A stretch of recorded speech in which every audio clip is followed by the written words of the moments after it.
Today I'm going to be talking to y'all a little bit about the National Fish Habitat Action Plan and fish habitat partnerships.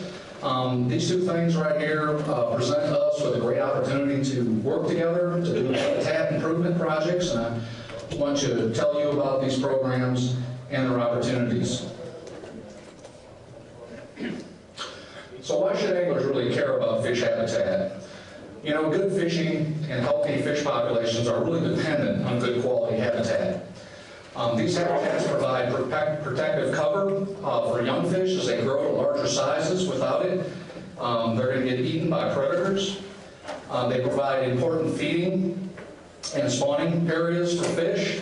They work to provide balance between predator and prey populations and help ensure good growth of our fish populations. They also generally ensure the good health of the aquatic ecosystem. So these habitats are critically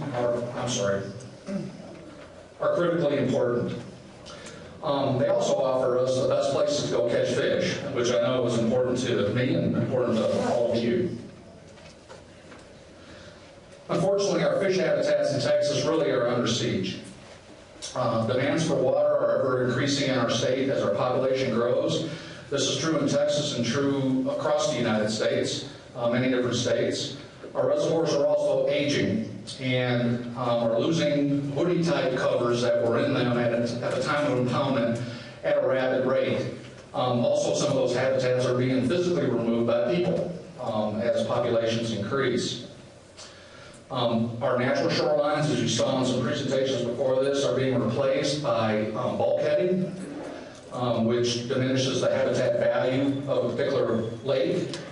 And as Howard had mentioned eloquently, the invasive species issues such as giant salvinia really threaten the future of our aquatic ecosystems here in Texas.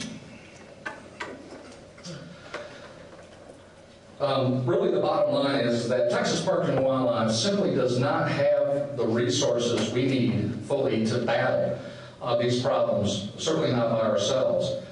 We think we've created some great fishing, you know, through our stocking and our fishing regulation programs, no doubt, and we pledge to you that we're going to continue with that effort.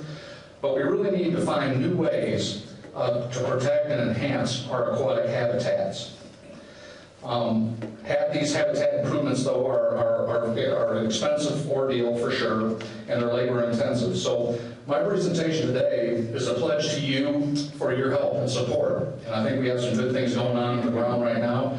I think there's much more that we can do, because together we can keep Texas fish habitats intact and keep fishing great in the state. There are recently a number of fish habitat partnerships, and I'll describe what that is a little bit, that have been created in the United States to help address these kinds of problems, and today I'll be speaking about those things. The first is the National Fish Habitat Action Plan. And what is that? What that is a national plan. It's really a strategic plan and a vision for fish habitat conservation in the United States. The idea started in about 2001. Things have really caught on, and the actual plan itself was developed in 2006. This plan was basically modeled after the North American Waterfowl Management Plan, and those of y'all who are duck hunters know how much impact that plan, you know, had on waterfowl habitat and duck populations in the United States in the 1980s. It's been a very successful model. And why can't we do it with fish like we did with ducks? That's kind of the way we went into this thing, and I think we couldn't do what we did with fish, or what we've done with ducks for fish. The National Fish Habitat Action Plan currently is funded by the U.S. Fish and Wildlife Service and partners. Literally millions of dollars have been put into this effort so far.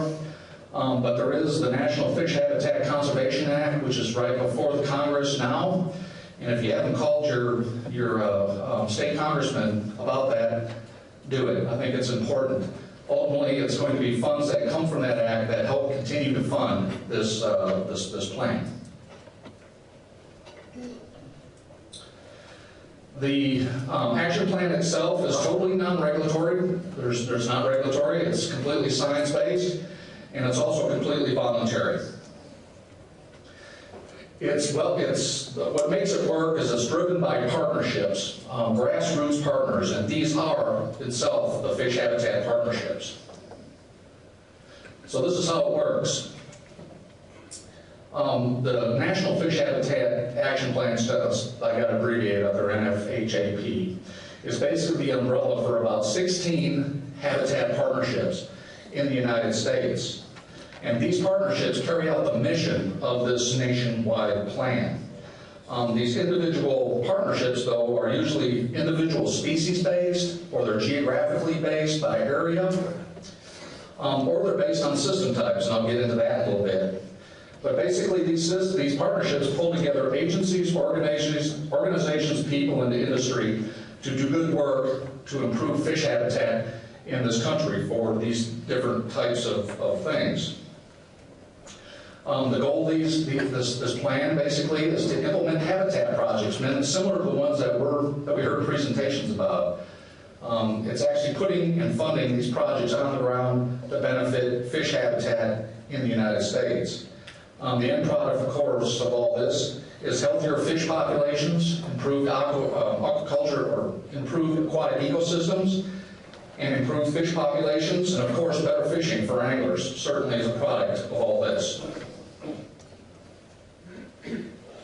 There are a total of 3 fish habitat partnerships that are operating in Texas today. I'm going to run through them quick. The first is the Desert Fish Habitat Partnership.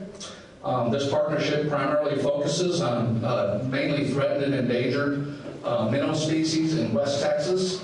It engages many states in the Southwest. We also have the Southeast Aquatic Resource Partnership. Texas Parks and Wildlife, Texas is included in this network. It states basically to the east of Texas. This partnership is focused largely on rivers, streams, and watersheds, trying to protect fish habitat in those types of environments. And the Texas Parks and Wildlife right now is working with SARP to try to enhance Guadalupe bass populations in south central Texas. That's an application of how this partnership is doing good things in Texas, and we plan to begin that work this fall. But the partnership I want to focus in on today is called the Reservoir Fisheries Habitat Partnership. This is the youngest of the 3 partnerships.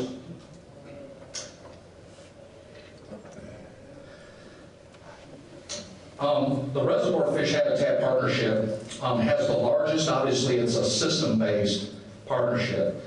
It has the largest scope really of all the 16 partnerships because in fact almost every state in the United States has reservoirs.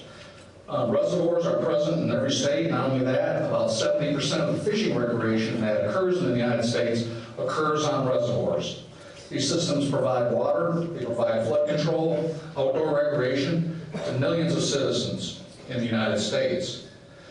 Really, the economic value and the importance of reservoirs really cannot be understated. Improving fish habitat in these types of systems is really critical to our nation. Also, the potential to really raise funds to support this effort are great, considering the economic value of reservoirs to anglers, industry, people in general, and also its overall value to people. So the Reservoir Partnership was established in 2009, and I'm proud to say that Texas Parks and Wildlife Department staff, including myself and Phil DeRosier and others, were actively involved in its creation. We liked this product, and we had, seat at the tables, so to speak, to put this together. And what we're going to do is see it to completion.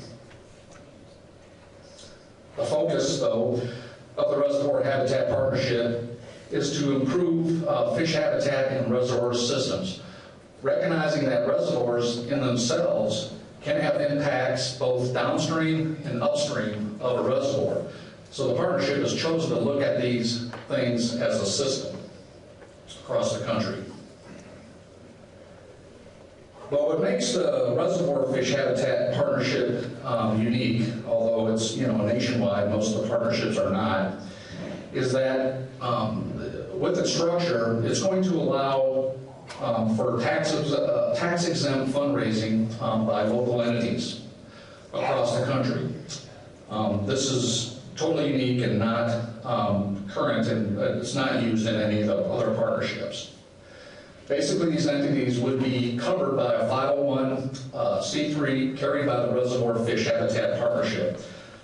So people who basically adopt a cove, what we can do is get folks to adopt a reservoir. We call it a Friends of Reservoir group.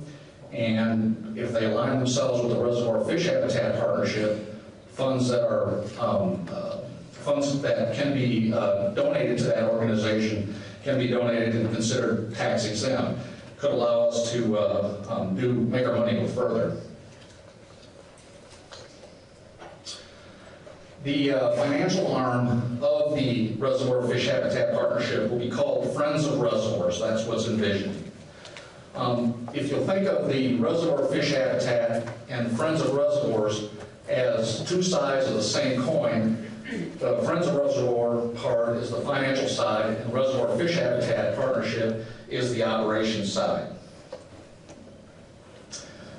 So what can happen is that friends of lake groups across this country, in Texas, across the nation, anyone, can align themselves with Friends of Reservoirs and the Reservoir Fish Habitat Partnership, and if they concur with its mission, can go about the business of, raising funds to support habitat improvement projects in your reservoirs.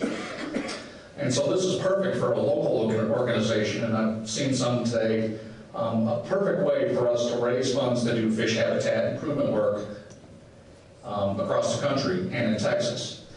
Also, these groups can use their money as match to leverage other grants as they might be available. Some coming from the National Fish Habitat Action Plan. So you can take an opportunity to double your money or more. So this is my vision for reservoir fish habitat improvement in Texas in the future. If we can adopt and get Friends of Lake groups established across Texas and get them aligned with the Reservoir Fish Habitat Partnership, wouldn't that be awesome? Imagine the funds that could be raised. Imagine the benefits of interacting between the Reservoir Fish Habitat Partnership, which will include people who are doing this kind of work across the nation, and also with Texas Parks and Wildlife staff, working directly with them. I think what we could establish, is a new coalition for fish habitat improvement in this country and in Texas. I encourage you to consider this option, and if you have any questions about it, come see me. Here's some contact information on the programs that I was talking about, and there's my contact. Just give me a call. Thank you.